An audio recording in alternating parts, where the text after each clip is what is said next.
Hello,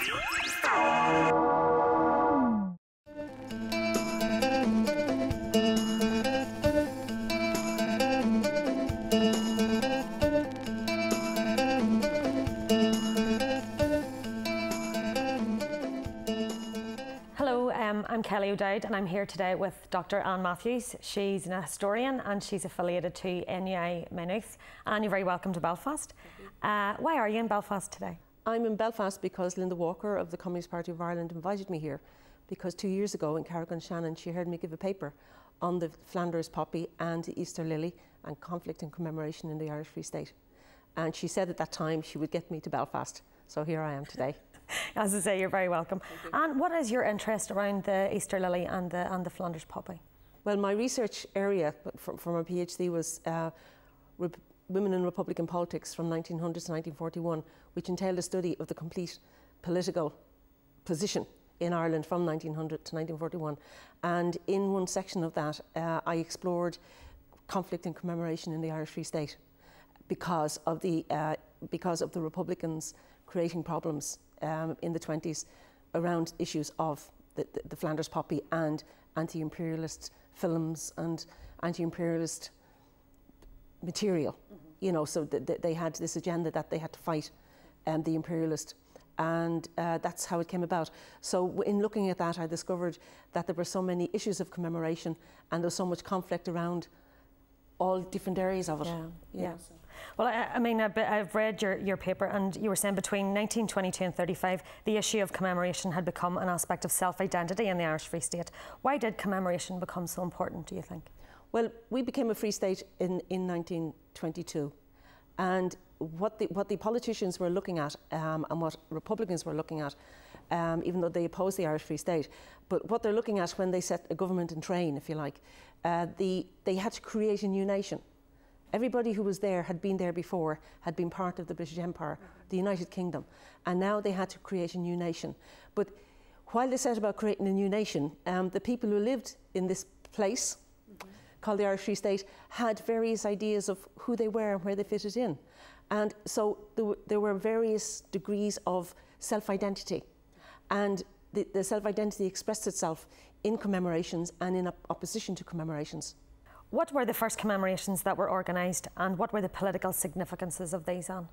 Well, the first commemorations, once the Free State was set up, was the St. Patrick's Day parade, and the Irish Free State government used the new Free State Army in, if you like, in a benign situation, because people had been looking at war for over 7 years, and by bringing out the army and showing the population, here was the army, and this is now our army, we are now a free state, and they are here and we are all one, that kind of idea. And the fact that they did it on Patrick's Day. So that was the first one. The Flanders poppy had come to Ireland in 1921, but the official launch in 1925 galvanised Republican protest against it.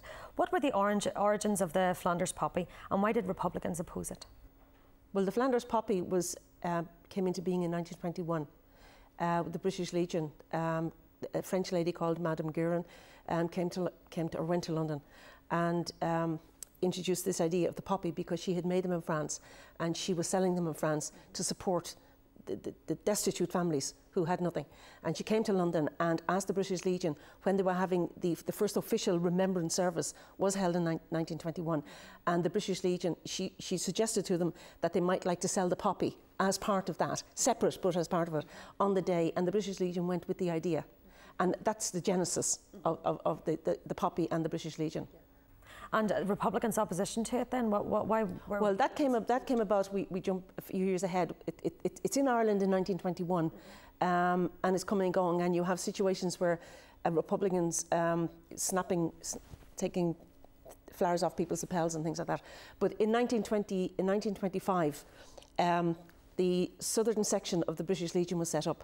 Now, the British Legion had sections all over the world, but each section was independent in its own way, but affiliated to London. So in Ireland you had the northern section of the British Legion, and then I'm not sure when that was set up, it was a bit before the south, but the southern section of the British Legion was founded early 1925 when they brought all the ex-servicemen together, and it was launched officially in 1925 in Dublin. And by 1925 The Republican movement, those who had fought on the Republican side in the Civil War, the Republican movement instigated protests against it, and that was it was self-identity. It was political. It was a group of people objecting because they were coming from a political perspective, and looking at it purely in those terms. That's how the protest started. The Easter Lily campaign was initiated in 1926, but was not in direct opposition to the Poppy campaign. What were its origins, Anne?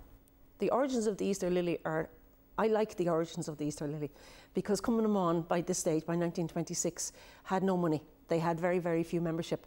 We're talking a handful, a few hundred, maybe 200, maybe a bit more. And they'd no money because without branches, they'd no affiliation fees, and they needed money. And they decided that they would have a Flag Day on Easter Sunday to coincide with, because they did hold services in graveyards for Republicans, but it wasn't organised. And they decided that there was one always held in Glasnevin, and they decided that they would have a Flag Day and they would sell these flowers at Glasnevin Cemetery on that Easter Sunday.